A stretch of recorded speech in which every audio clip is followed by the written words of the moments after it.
Ladies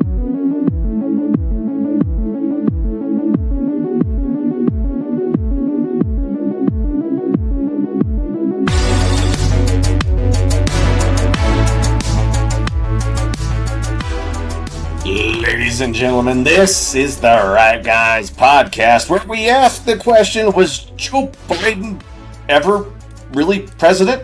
We don't know, but we're going to talk about it. And now your hosts, Josh Hammerling and Max McGuire. Welcome back, another edition of the Right Guys podcast. My name is Max McGuire, here with Mr. Producer Josh Hammerling. Let's get right into this. In my opinion, Bombshell, not that we didn't already know it, but still Bombshell, that Biden has never actually been president. He might have put his hand on that Bible, might have sworn the oath of office. But when it comes to the day-to-day decision-making, what we've long suspected has actually been the case, that he wasn't the one calling the shots. Bombshell new reporting, New York Post covering it, I believe it's also the Wall Street Journal also covering it, that White House aides hid Biden's apparent mental decline from day one of his presidency. Day one, Josh. Day one. Well, it goes beyond day one, because during the entire campaign trail leading up to his win in 2020, the question kept coming up, is Joe Biden all there? Is Joe Biden all there? And everybody kept saying, yes, absolutely, he's all there. And anybody who denied that was called a conspiracy theorist. They were banned on YouTube, Twitter at the time before it was bought. Anybody and everybody who tried to go against the narrative were thrown under the bus, and everything was done to discredit them. And here we are. Here we are. Now, if you remember on our old podcast, Conservative Daily Podcast, we covered this extensively because Joe Biden running for president in 2020 was very obviously in mental decline, right? Remember, he couldn't tell the difference between his wife and his sister. Right? He couldn't remember what was it, the preamble of the Declaration of Independence. Well, he didn't remember if he was vice president. Yeah. You know? He also very famously, and this is when I knew he was cooked, in that primary season when he was going to New Hampshire, because New Hampshire had the first in the nation primary, he thought he was in Vermont. Yeah. Now, when you're flying around, you could think you're in different places, but Vermont wasn't the first in the nation primary. He was in New Hampshire for that primary. It's very obviously. It's like going for the first caucus and thinking you weren't in Iowa, right? Thinking you were in a different state. It's not okay. We've known that he was diminished from day one. Apparently, his advisors also knew, kept him out of it. And like we suspected, there were good days and there were bad days. And on the bad days, his advisors were the ones calling the shots. Let's also not forget that he had a basement campaign where he wasn't in front of the cameras. COVID was happening at the time, so it was perfect cover to keep him out of the limelight, because it was easy just not to put him out there. And when the big decisions were being made from day one in office, he signed all those executive orders, remember? And they were being put across his desk, and he asks, what am I signing? Yeah. And we covered it extensively, right? I mean, we played it a bunch of times. Oh, remember, what am I even signing? Doesn't even know. That was day one. Here we are near the end of his presidency, and what did we get from it all? I feel like what we woke up to this morning, which was Joe Biden commuting the death penalty sentences for 37 out of the 40 federal death row inmates. I mean, he left off the Tsarnaev bomber, right? So obviously he believes in the death penalty. He says he believes in the death penalty, but only in cases of terrorism and hate. And hate. I want to introduce everyone to Jorge Torres. Torres was one of the men that Joe Biden just commuted his death penalty sentence. He is a child rapist, serial killer, and kidnapper who raped and killed 2 young girls. That's right. And then also murdered a United States sailor. Here they are. They're the 3 victims. So Joe Biden saw it in his heart to make sure that this scumbag didn't face, not the electric chair, but I guess lethal injection. it makes you wonder, did he do that? Right? With all Did these he leaks do coming that? out Yeah. of that he's not really the one calling the shots. Did he? I believe he probably was the one who pardoned his son. But did he really just decide unilaterally that everyone on death row for the last 2, 3, 4 decades will not be put to death? Was that him? Or was that one of his crazy advisors who've been running the show? I feel like with this, it's almost like a habeas corpus. Produce the body. Like, show us Joe Biden signing this order. Show it to us. Is this a Jill Biden running things? I mean, how much has the first lady been acting as the first president? You know? And these 3 girls were worth $1 million of those guys that did this to them. We can't get these girls back. But now we're going to have this guy live on forever inside of the American penal system, right? And it's just not even a fair trade. No, And it's this is not. what you get with Biden. And who called that shot? Is this Barack Obama? Is he calling up saying, you know what? Let's make that happen. Who are his aides? So another headline that's come out in the last couple of days on the Daily Mail is that vengeful Jill Biden is urging a, quote, depressed Joe Biden to, quote, burn the whole thing down What does that mean? in their final days, with Obama, Kamala, and Pelosi at the top of the naughty list. I think deciding that no one who's been convicted and sentenced to death will die, that's one way of burning it down. That's certainly one way of burning it down. But This one got me. So the image of Joe Biden's presidency, in my mind, if you want to wrap it all up into one image, it was him standing at the tarmac for a dignified transfer of a fallen serviceman's remains, I remember this. checking his watch. He doesn't want to be there. They have somewhere else to be, checking his watch. Did he even know I was there? We're learning more about these dignified transfers. Sorry, there's so many damn ads on this website. It's like we live in America. We've learned even more. On Now- one of these dignified transfers, he left the family of the fallen soldiers waiting for 3 hours because Joe Biden was taking a nap in Air Force One on the tarmac. It's just, what an insult. If he was that bad that he couldn't meet with people without having to take a 3-hour nap, this man was never in a position to be running the United States. Never. And we asked from day one on this show, who's in charge of the United States? I don't know how many times we asked each other that question, right? Who's calling the shots? This reporting is even more terrifying. Biden, it has emerged, has not been present for key moments of his presidency, nor has he been involved in major decisions like the disastrous withdrawal of U.S. troops from Afghanistan in August 2021. Just a year after he's in office. Instead, Oh my God. an unknown team of handlers made the decision to hastily pull out of the region, triggering an onslaught of panic and a rush of Afghans and foreign citizens to the Kabul airport. All this time, Joe Biden's been criticized for doing this. And all this time, he's been pushing back. He's been pushing back because he didn't actually do it. Yeah. One of his handlers made this decision, which led to American servicemen and women dying, others being maimed and terribly injured. That man who was seen falling out of the airplane as the U.S. Flights were evacuating the airport.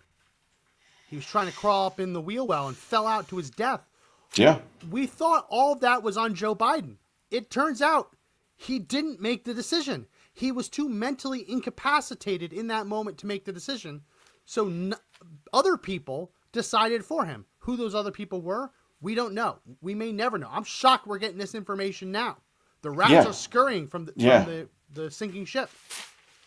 And to put this in context, how many people have been coming out lately saying that unelected billionaires are telling Donald Trump what to do when a bunch of unelected handlers were handling things like the Afghanistan withdrawal? Yeah.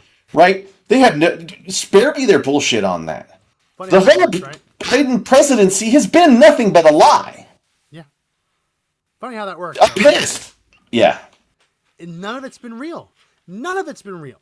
And if you're like me, you question elements of the 2020 election results. Absolutely. It just means that literally nothing has been real. Everything has been fake. Everything has been stolen from us. Yeah. The American people have the right to have a president make these decisions. And what we Yeah. now know from the reporting is that Joe Biden literally wasn't making the decisions. We suspected it. We opined it. We hypothesized that he probably wasn't the one doing this. But now we're learning that he actually wasn't doing it. He was just going through the motions. It was literally a weekend at Bernie's presidency. Yeah.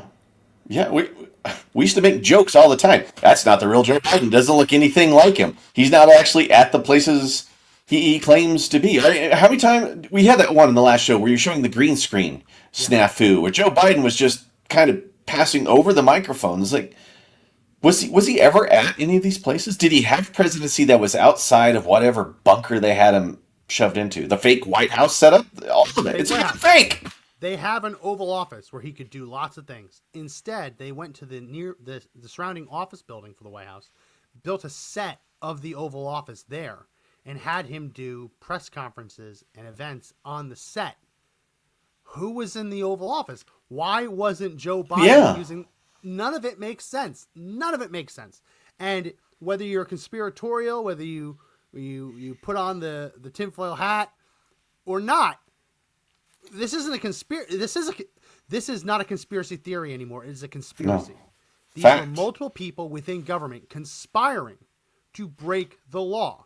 No one but the president can order a full withdrawal of U.S. troops. Yeah. I mean, I guess the Secretary of Defense could, but there'd be hell to pay if he did it without the president, right? Making decisions on behalf of the president when the president is incapacitated is completely illegal. Okay, so whoever's making these calls, have they committed a crime? And is that why we're starting to see people scurry when the lights come on like cockroaches? Because if they're making calls, there is no presidential protection for the lives that were lost for the Afghanistan withdrawal. Because we learned, according to the Supreme Court, that anything inside of an official duty for the president, he enjoys immunity. Well, Joe Biden didn't call for those people to be removed. So therefore, the people that made that call, they are responsible for every single death that occurred. That's an interesting question. Can a serviceman now sue the non-presidents around Biden who made the decision to hastily and without warning abandon Afghanistan? Yeah. Can those servicemen and women's family who died in the line of duty, can they sue? Now they couldn't sue a president because he has, as you say, immunity for presidential acts. But if it's not a president doing it, there's no presidential immunity. None. Who are they? What did they know? When did they do it? I want names. I want to see them. And if there's prosecutions to be made, I want them to happen. I am so tired of people getting away with this stuff and at the end of the day going, oops, we're sorry, we didn't mean to, and nothing happens. The full letter of the law needs to come down on this. And those deaths are on hand. That's blood on their hands. And who's making those calls? I mean, we know that Nancy Pelosi hated his guts, so it's probably not her. He didn't know he was president or vice president. He may have been in instances where he's on the phone with Barack Obama and he still thinks he's vice president. Yeah. And would do anything he's told, right? I mean, he's the perfect puppet. It's like the Manchurian Candidate that didn't know, you watch that movie, they're a normal person, they're likable. This was just a husk that they were using to push everything out. Your mic is speaking. I'm getting angry. He's getting angry. No, it's so easy to point to all of the suffering that has come from this man assuming the office and not actually doing the job. I always used to think, anyone can be president because they surround themselves with people. They might have to make a few tough decisions like, do we go in, do we not go in, what do we do? But by and large, everyone else around him is the one making the decision. With this, no, you actually need to have a person. You can't have a corpse. You need to have a person capable of making these decisions, especially if they're surrounding themselves with the far left lunatics. I mean, just look at the decisions to open the border. I don't know if you saw this, but yesterday, Alejandro Mayorkas, soon to be former Secretary of Department of Homeland Security, he said that it is not his agency's job to worry about human trafficking across the border. What? You didn't see that? That's his whole job. That's expressly one of his jobs. Holy crap! No, I didn't see that. That one pisses me off. Hey, do you remember when Millie went missing for a couple days? Yeah. And he was in the office and nobody knew? And he's supposed to be the guy that's supposed to be talking to Biden? And he wasn't talking to Biden? Why? DHS is Newsweek, not some far right rag. Newsweek. DHS says children being trafficked outside its responsibility. Well, no wonder they haven't done anything for it, if that's the way the thinking is. Yeah, yeah, yeah. So, yeah, they'll lie about that all day. That's just. Oh, Max, and it's all coming to light. All the things that we said that they're running over the border. The cartels are here. You've got people out of prisons in other countries showing up and setting people on fire in subways. Yeah. With force. You're completely peeking. I heard nothing. You gotta turn on the mic. I gotta turn this thing all the way down today, man. I'm gonna set you. Let's see if I can. Yeah. I'm gonna automatically adjust your mic volume so you don't do that. Oh my gosh. So it's. Yesterday, New York City subway, a woman who was apparently sleeping on board the subway was lit on fire. What audacity. Now that there had to be some accelerant because this woman went Has up to be. completely. They're Yeah. saying he just lit the match or tossed a match or used a lighter. There had to be something. I'm seeing reporting that the woman's name might be Amelia Carter. There's video though of her standing up, which doesn't make sense to me. I don't know how that could be possible.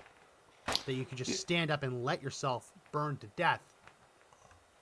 It's There was also a police officer, looks like a police officer, seeing it and walking by and ignoring it. The more I see of this, the more I have questions asked. First off, she had the audacity to fall asleep on a subway. Apparently, you can't do that in New York anymore. Second, apparently anybody can come over the border and decide to set somebody on fire because they can, knowing full well that they may not face the death penalty because, well, 37 of the 40 just had that removed on the federal system. Why wouldn't that be ignored here in New York where they don't have a death penalty? Or do they for extreme circumstance? I'm seeing that the man accused of doing this was an illegal alien from Guatemala, previously deported. Under That's a Trump. shock. Not only was he allowed back in, but he got a travel voucher from the Biden administration. So if you cross the border and you are previously deported, that is a felony charge. That's not a civil. That becomes criminal. A previously deported illegal alien caught crossing again or caught in the United States again, that is felony charge. Instead, he got a travel voucher, went to New York, got put up in taxpayer-funded accommodations, likely received the food stamps, likely received the free turkey that was supposed to go to the Americans living in the neighborhood, got all of these benefits, all of these handouts, and what does he do Christmas week when he's on the subway at, Coney Island? Sees a woman sleeping, you know what he says to himself? I'm gonna burn her alive. And this poor thing just fell asleep on the subway, probably because she was tired. Everybody has a job. Usually they're commuters on the subway. The audacity that she has of trying to think that she could sleep in New York. Clearly this is on her. And I'm being facetious there, right? This wouldn't have happened if he wasn't here. This is one life too many lost already. No. And this isn't a situation where you can say, oh, well, people are going to be burned alive on the subway anyway. So he didn't increase the odds. There's no statistical increase. It's horseshit. Yeah. And a crime as terrible as this busts that argument wide open. Yeah. Right? Oh, illegal immigrants don't increase violent crime. Well, point to me other examples of women falling asleep and getting burned alive on the subway. Interestingly, you cannot find an example of this at on the subway in Japan. No. I wonder why. Could it be that Japan doesn't have any illegal immigration? Is that possible? Could that be it? They are very, very good at making sure they keep non-citizens out in Japan. They had been to the point of almost xenophobic. You know, they've been accused of such things like that before. But the Japanese really don't have a lot of illegal immigration. Tourism is usually checked. The other thing is culturally, the Japanese are very polite. You wouldn't find this. This it's just a phenomenon you don't see. But in New York, apparently, it's something that happens during Christmas, and it's only one group. You're muted. I don't know if it's necessarily a group or if it's. Let's look at this video. There's no audio, but this is a North African in Barcelona. Every woman he walks by, he hits in the head. Every single one. Oh my God. He was going down the subway platform and just hitting every woman he saw. That's a killing knockout slap. That's Now, this is, my understanding is he is a North African, likely in Spain illegally or claiming asylum. Yeah. There is, I don't think it necessarily has to be any class of people, any race of people, any ethnicity of people, but there is a subset of people coming into Western countries who hate the West. They come here and they are not grateful for being allowed in, but they still have contempt. And we see that it's not unique to U.S. It's here. I mean, I was looking at one statistic for bombings. It was Sweden. Sweden, I want to say in 14 days, they've had 17 bombings. Holy wow. And there have been over 400 explosive attacks in the last 5 years. That's not the kind of stuff that you'd be able to sweep under the rug here. But over there, where you're not allowed to talk about any of the violence that comes from open borders, they've apparently been able to sweep that completely under the rug. This is the easiest way to import terrorism into your country is to allow unfettered immigration, loose borders, and allow people to seek asylum who have no business seeking asylum in these countries. You know, it's like we all have to hold out our hand and say, enter our country, we don't care who you are. And that's been the push by the left for so long now. You know what it comes from, right? It comes from leftist white guilt. They believe that it's their fault that all these other areas of the world are the way they are, which I think there's an argument to be made that we've screwed up some areas of the world. But there's also much greater arguments to be made that we, here in the United States especially, are the greatest philanthropic force that the world has ever seen. We have given more to charity around the globe than any other country in the history of the earth. Like, hands down, not even close, right? So I think that far outweighs damage we've done in many of these cases. Mm-hmm. But there are a lot of people, especially on the left, who feel a genuine guilt for their skin color, a genuine guilt, especially in Europe, that imperialism caused great harm. I mean, you look at what the Belgians did to the Congo. I mean, there's a real reason to feel guilty there, but that doesn't necessarily mean that anyone from the Congo can just come into Belgium. I mean, the pendulum has swung way too far, and that's how we get that. I don't know if you saw the attack. I think it was in Germany, the Christmas market. Mm-hmm, mm-hmm. The news report said that a car drove. That wasn't a car. It was a person driving the car. And then they wanted to say it was a far-right person. Well, no, he was an Arab man. Mm-hmm. Right? And his political beliefs might be right of center, but he's not a conservative. Like, this wasn't a conservative party attack on Christian believers at a Christmas market. This was anti-Christian violence, mm-hmm. right? Same thing happened on the subway. The earliest reports I saw was that woman burns. Woman burns to death on subway. Yeah. No, she was murdered. She was burned to death. Yeah. The illegal alien burns woman to death. This isn't spontaneous combustion. Yeah, I was just going to say that. Even now, when you have these stories that should wake people up, the media is writing them in the passive voice. Yeah. Removing the actual subject, the person doing the burning. Well, they don't want to appear to be racist. They don't want to appear to be insensitive. They don't want to, they've been folding to all these leftist ideals. that they're willing to do that, right? They're willing to hide the truth. Don't believe what your eyes see and your ears hear. Yeah. Believe what we're telling you. And it's been going on for too long. And the more you hide it, the worse the problem starts to get, because now you're hiding the truth. Now you're suppressing what's actually going on around you. And that's even the bigger disservice, right? Just this leftist idea that we're gonna put forth our ideals before we actually protect people it's gone too far. It's too much, and people are starting to lose it. I mean, it's gonna happen. I cannot imagine what it would take to feel that entitled, that you're entitled to come to another country and you're entitled to burn a woman alive, or in Barcelona you're entitled to punch and hit every woman in the face, or in California to believe you're entitled to just walk in a store and take whatever you want. Now, California, oh my gosh, this year they voted Democrat, but they also voted a very, very wide margin victory for a proposition to repeal an earlier amendment to finally allow police to arrest shoplifters. Like before, in order for it to be a felony, they had to have stolen $950 or more.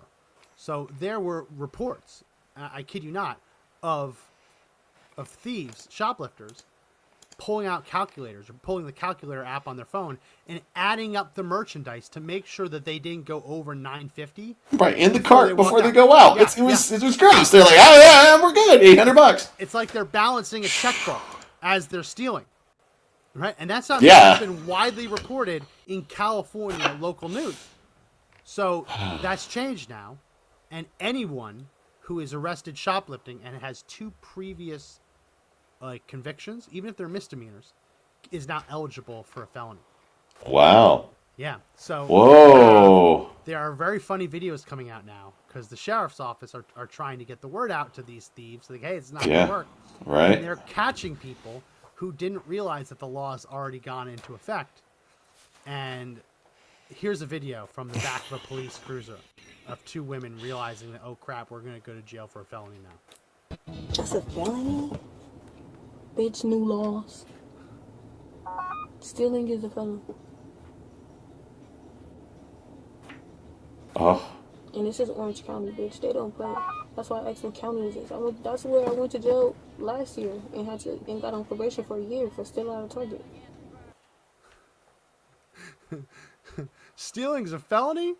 And the other girl says, bitch, new laws. Yeah. Oh my God.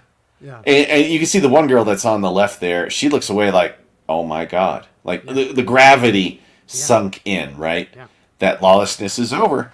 And I hope other people see this because things are changing. The other thing is that it being a felony now and the police having the authority to presume felony behavior, you're now getting police responding to stores, seeing the shoplifter, and tackling them in the parking lot.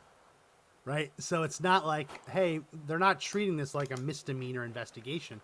They're treating this as felonies, right? And they are literally, the minute that they don't comply with getting on the ground, they are tackling them to the ground.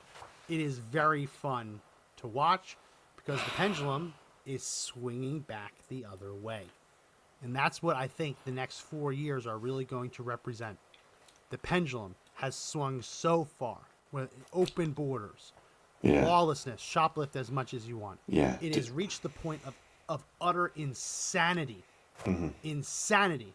And now Donald Trump, his election represents the American people, every single swing state, popular vote, victory. Represents the American people saying, whoa, whoa, whoa, too far, and pushing the pendulum back. Now, will it go too far the other direction? Likely. It always does. Yeah. But it's got to go back towards the middle. It has to.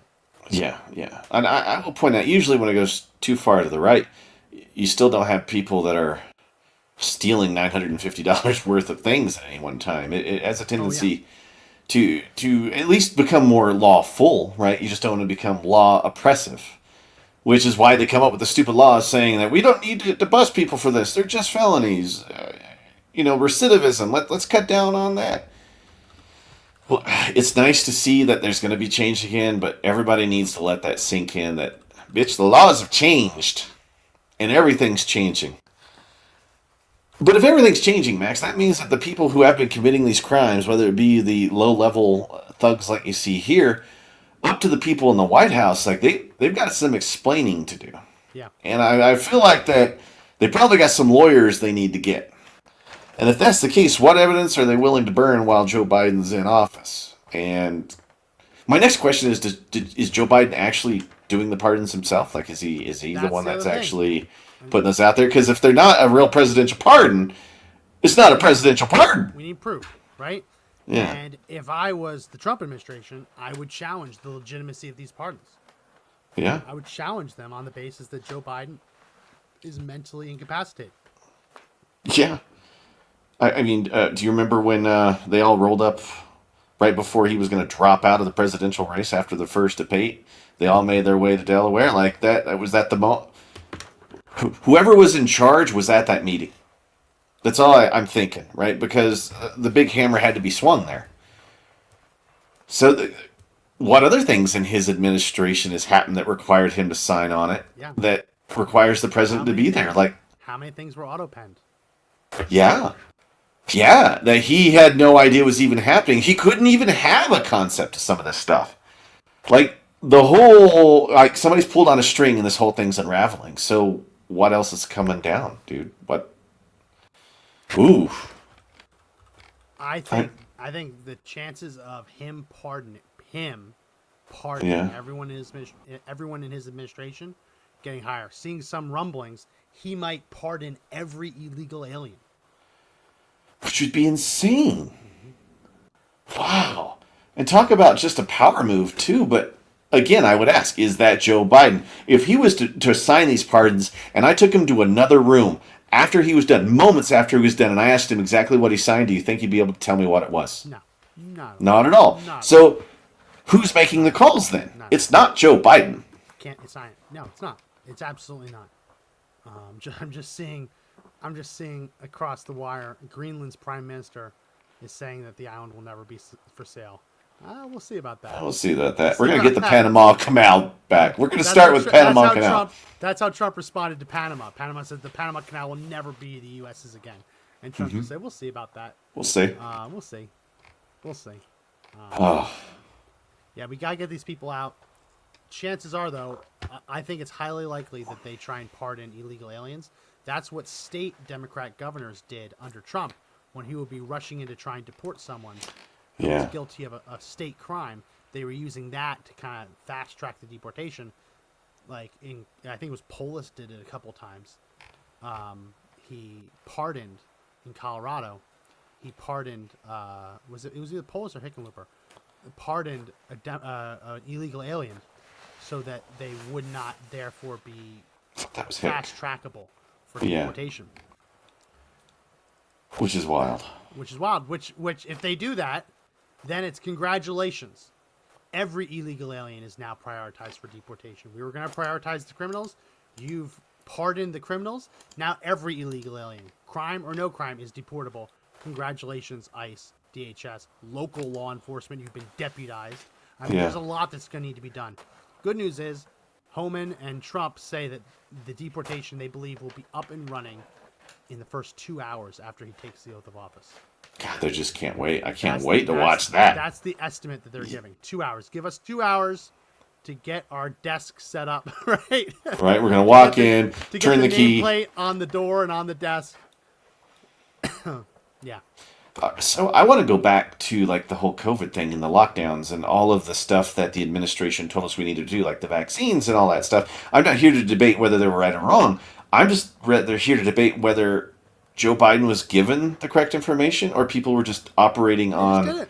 advice. I mean, they didn't even need the president's approval or anything. I think, at the end of the day, if you actually tally up what Joe Biden actually did, like the actual accomplishments, I think you probably could count them on 2 hands or fewer.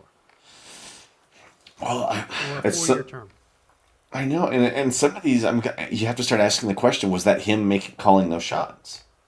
Like, there's so much of it now that puts it into question, and legalities of it all. So when he signed that piece of paper saying that he wasn't going to run for continuation of office, was it him that signed it, or was it his handlers? It wasn't. We told Right, because there was no official it wasn't document. It wasn't his signature. Instead, it was more like the signature that Dr. Jill Biden uses when she sends out the Christmas cards. We covered that immediately after on the podcast. I know, and that's what came to mind, right? Fishy. Yeah. I don't even like. I'd love to see a list of the things he's done. Right. That way we can start. Here, I might have one hidden on my computer here, and I would love to just start picking off people in the Biden administration who did something on his behalf and they had no right to do it, and therefore they're guilty of a crime. I would love to start holding them accountable, because that's the only way you stop to make sure that this never happens again, right? You have to have some accountability for people playing president. Yeah, and it makes me think about all this stuff, like well, the pipelines that were bombing, the Americans' involvement in Ukraine, what has Joe Biden been making the calls there for? Right? I mean, we start looking at all the Russian collusion stuff that happened. Was this the same group of people that helped get into power under Joe Biden? Right? What was the other stuff? January 6th, the insurrection stuff? Is it Joe Biden and the DOJ actually going after him, or were his handlers saying, let's go after our political enemies? There's so much here, man. I mean, the whole presidency is being unraveled in front of our eyes, and we were told we were crazy for thinking it, remember?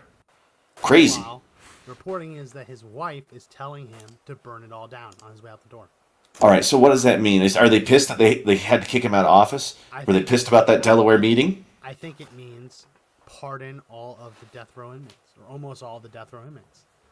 I think it means, well, they're saying that they're walking it back, but don't be surprised if it comes back, abandoning the attempts to waive student debt. Yeah.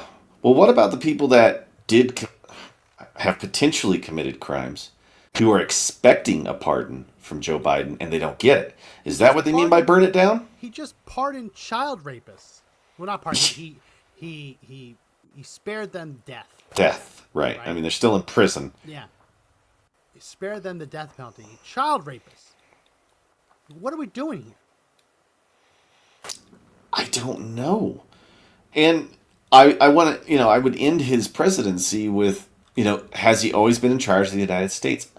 I want to know who's calling the shots because I didn't vote for him. And is that what crimes are they committing there? Is that fraud with the United States if they're acting as president? Is that are they betraying the nation? I mean, what have they done that they could get popped for? And what about the media that has all the culpability? Covered it up. Yeah, from day one, from not just day one, the entire campaign, his basement campaign. Nobody asked the question, where is he at? They just kept saying, vote Joe Biden, vote Joe Biden. And then we got that mail-in ballot stuff. Yeah. And it all leads to this. All leads to this. And then all the things, every single executive order has to be reviewed and brought into question because it may not have actually been an executive order. Trump's doing that. He's already talking about renaming the mountain out there to Mount McKinley. Yeah, from Denali back to Mount McKinley. He's looking at undoing everything left of Biden and Obama. Yeah. Because that's the other bit. We had joked for a long time that Biden was just Obama's third term. Yeah, I think you'll find that it's highly likely that while the aides and the handlers were calling the shots, they were doing so on the advice and counsel of Barack Obama. And that brings up the question is that, I mean, what crimes have been committed there? Is it even provable? Right? I mean, the other thing that I wondered is if, we had heard rumors that Joe Biden thought he was still vice president while he was president, and it would be so easy to manipulate him if he thought he was vice president, because he would just assume that Barack was still president. Yeah. So Barack could be calling shots that we never knew he was calling, which would be another, Like, what are we going to do about that? There's so many firsts. We've talked about this on the show. How many firsts have we had with the Biden administration? I know. It's when Trump gets in there, he's going to walk into an entire government on fire. And it's going to be okay, which fires do we put out first? Yeah. Can we put out all the fires? Like, what do we prioritize, right? It's not easy. You got to start with deportation. Yeah. But there's got to be people in his administration who are moving the ball forward on everything. You can walk and chew gum at the same time. That's why I love, before they went after him, that was Steve Bannon's job originally in the Trump White House. He had a list of promises. Promises made, promises kept, checking them off. Need someone like that.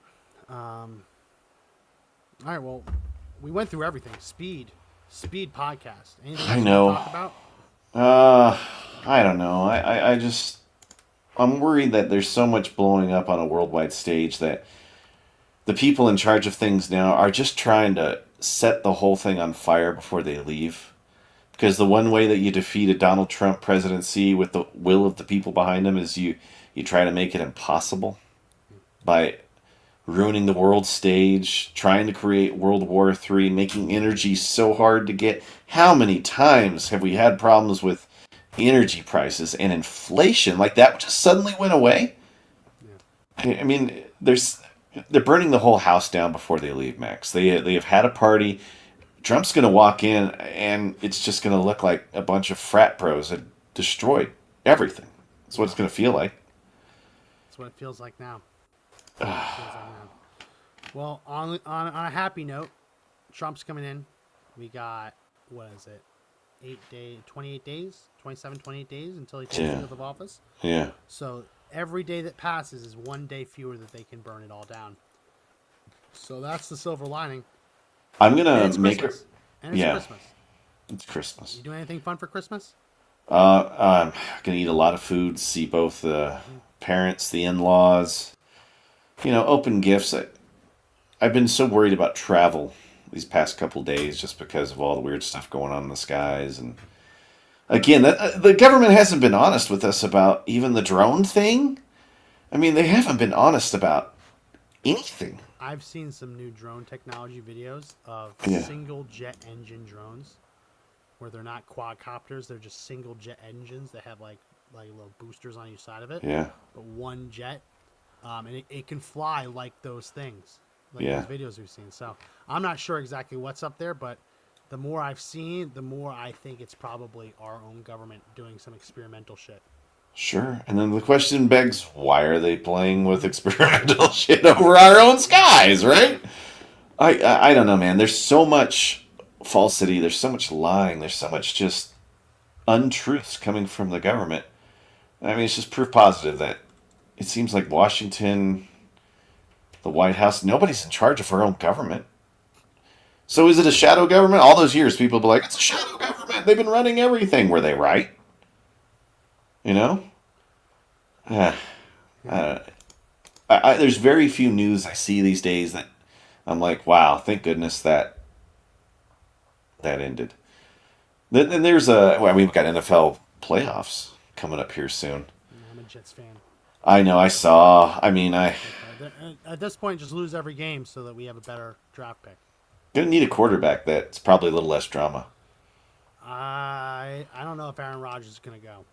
You think he's gonna stay? I don't want him to stay. I think it was a great experiment. If he didn't get injured, it probably would have gotten a lot better.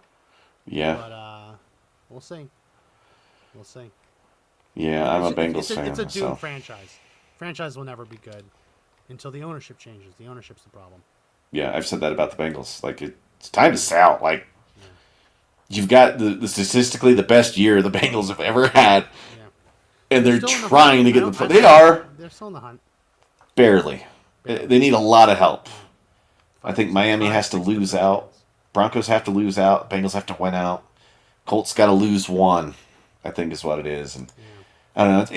It's fun drama this time of year, and it's the slow stuff. So have a Merry Christmas, gang. I know we're not gonna be on the air before we go again. I don't think we're not gonna go live on Christmas. Obviously, I'm taking Friday off, but we'll be back next Monday. Yeah. And yeah, everyone, Oh my gosh. I'm not going to play it here, but we are probably going to do Unhinged on Thursday with Madison. Did you see the video that I told you about this morning from. Oh, I sent you guys a text. Kim Kardashian puts out this Oh yeah, that video. was weird. I Oh got my god, I what is got that? I couldn't watch it. I couldn't watch it. It was just too awkward. What is that? There's so much Art. symbolism in there. I mean, she's dressed like Marilyn Monroe. If you guys haven't seen it, we're going to break it down on Thursday just because it's weird. And she puts that out for Christmas? Every now and then, I get so uncomfortable watching something, I have to turn off because I'm just too embarrassed for them. I know. I either way. So it's been a good year, man. We've got UFOs. I was just waiting for the aliens to show up on the White House steps. Yeah. That's it. I got nothing else other than Merry Christmas, buddy. I enjoy doing the show with you. So Yeah, it was fun. Many, many more things to come after Christmas and into 2025. Super excited for Trump, as I think everyone is, and super excited to kick out Biden and the real presidents, who were apparently all of his handlers making decisions. But that's all we got today for the podcast. If you like the podcast, everyone subscribe. Give us a thumbs up, like, follow, subscribe. We're on YouTube, we're on Rumble, we're on X. We go live Monday, Wednesday, Friday. Usually this week a little bit different because of Christmas. We also have the audio edition of the podcast available everywhere audio podcasts are found. So subscribe to that, and you can listen as you go about your day, your commute, and whatnot. That's it for this edition. My name is Max McGuire. I'm Josh Hammerlin. Remember, the fight to take back our country is not over yet, but the only way we win is if we all stand up and fight together. See you next time, and Merry Christmas.